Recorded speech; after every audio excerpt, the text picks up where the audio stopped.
Boa noite, pessoal. Em plena sexta-feira 13.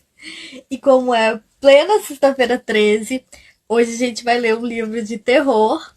Então vocês estão preparados para primeiros capítulos de livros que vocês deveriam ler. Gente, hoje é um livro em parceria com o Jason Izzo e ele escreveu uma história de terror que chama A Sombra do Carvalho e Outras Histórias, sendo que o primeiro conto desse livro é A Sombra do Carvalho, e eu vou estar lendo um trechinho dele aqui para vocês como o primeiro capítulo. E falando em Sexta-feira 13, o livro dele é cheio de imagens maravilhosas. Tem algumas aqui que me encantaram, mas você sabe como eu gosto de gatos, né? E tem uma aqui também que eu achei ela muito linda. Isso tudo vocês vão poder conferir no quadro por dentro do livro, que vai sair segunda-feira. Iniciando o primeiro capítulo do livro, A Sombra do Carvalho. A noite tinha uma composição diferente. Era densa e mais espessa do que as próprias paredes. Estava vazia, e tão negra e tão vasta que por dentro dela podia-se tocar em coisas terríveis. A sensação era de estar vagando e mergulhando nas profundezas de um horror estranho e misterioso. Guy de Maupassant. Podemos amar alguém de outro modo. Amamos um estranho que é um amigo. Truman Capote. Na vida, há trevas e há luzes, e você é uma das luzes. A luz de todas as luzes. Bram Stoker. Então vamos começar o primeiro capítulo. A Sombra do Carvalho. Era uma cidade que seria daquele jeito por muito tempo. A história estava escrita diariamente, repetir-se-ia mais adiante, e recontada décadas à frente. Seguiria o mesmo tom monocórdio. Os relatos, os conselhos e até cada canção de ninar aludia a algum perigo e encerrava uma advertência que vinha de gerações. Naquele distrito poerento, delitos eram cometidos com mais assiduidade do que as pessoas de boa índole gostariam de admitir. Coisas vis ocorriam, sem que ninguém soubesse. Segredos sórdidos rastejavam para longe da luz. Havia uma igreja na praça central, construída com tijolos vermelhos aparentes. A torre não tinha sino e nem atributos especiais. Não obstante, os citadinos sempre olhavam para cima, e o que atraía os olhares não era o relógio danificado, a todo momento marcando 3 horas. No ápice, onde os sinos não dobravam e o tempo estava congelado, destacava-se a cruz em cima por um catavento composto por iniciais de leste a oeste, norte e sul. Uma flecha e um galo. Sem manutenção, o conjunto, feito em bronze, estava emperrado e coberto de pátina. Quando os ventos sopravam fortes, a grimba girava inibida sem que ninguém detectasse. Gostava, porém, de ver o galináceo no alto. Mesmo inerte, era um símbolo da sorte, amuleto contra mau gosto. Barravento não hospedava perspectivas de expansão.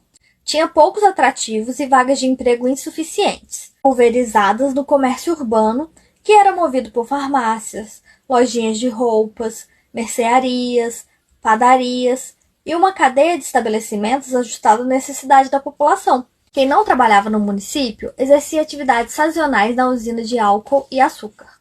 Como a vida transcorria ao sabor de safras e entre safras, muitos ficavam desempregados por meses, vivendo de biscates e subempregos até começar um novo ciclo. Neste contexto de incerteza e dificuldade, o uso de drogas ilícitas era cada vez mais comum. Outros optavam pela cachaça, tornando-se embriagados contúmazes, notórios pelos porres que tomavam. Barravento tinha 100 anos e não prosperava. A meta dos moradores com vocação mais cosmopolita, como gostavam de pensar, era sumir daquele cu de Judas. E a dos mais conservadores era permanecer até o dia do cemitério, prontos para assumir as vagas perpétuas em túmulos mal ajambrados. Não se importavam com a pequenez provinciana. Para os que nasceram e acompanhavam-na até aquele momento, bastava como lugar para morar. Tinham respeito mútuo e, sobretudo, cumplicidade.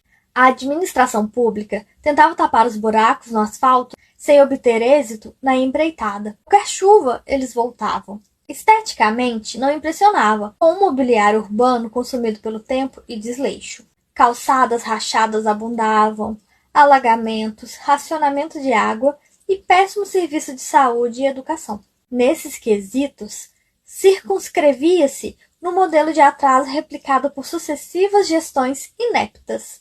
Descendo a rua da igreja, havia uma região detentora de péssima fama, o bairro do estruturado.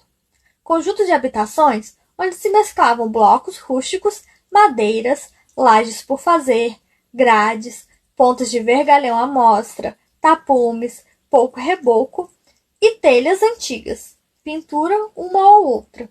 O aglomerado de casebres, separados por ruas limoentas, ficava perto do córrego poluído.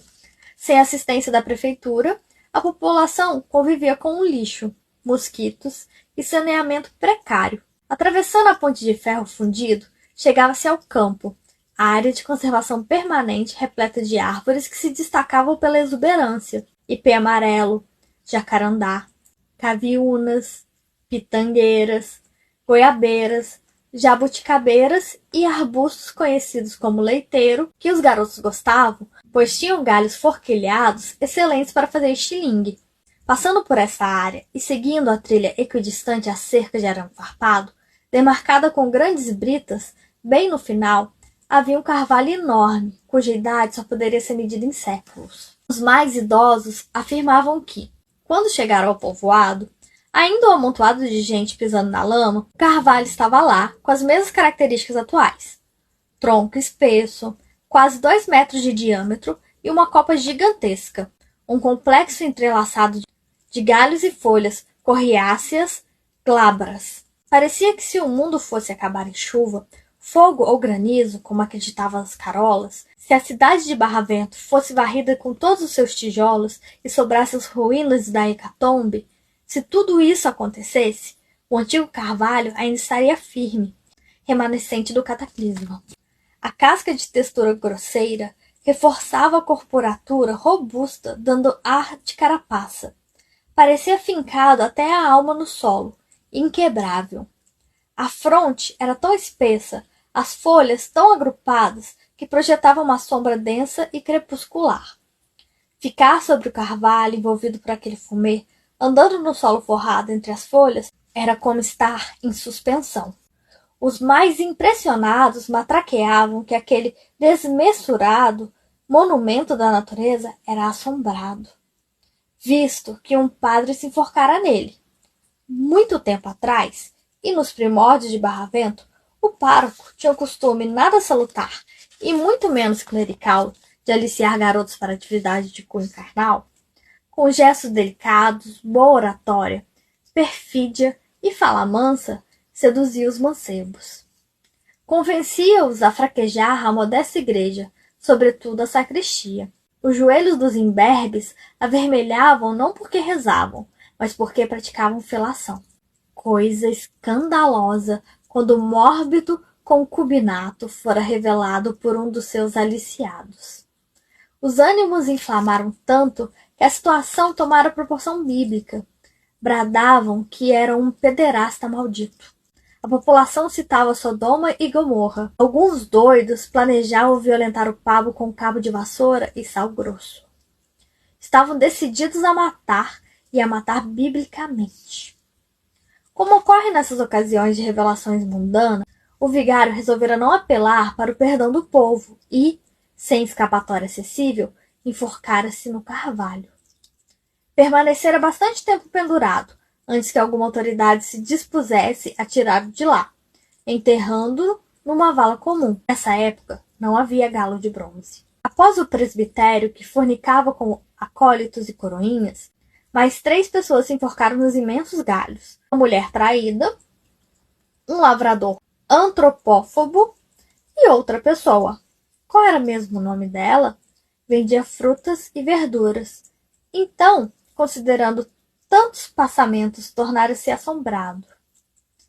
Supersticiosos garantiam que dava para ouvir os lamentos dos suicidas, que o padre aparecia de cabeça para baixo, amarrado e enfurecido com cara de demônio. Falavam em silvos e vozes. Histórias contadas à noite. Ninguém se importava em ir até lá, sobre as ramas nas quais gente federa e se descompusera.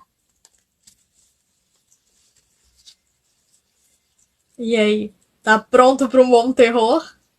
Vamos continuar essa história.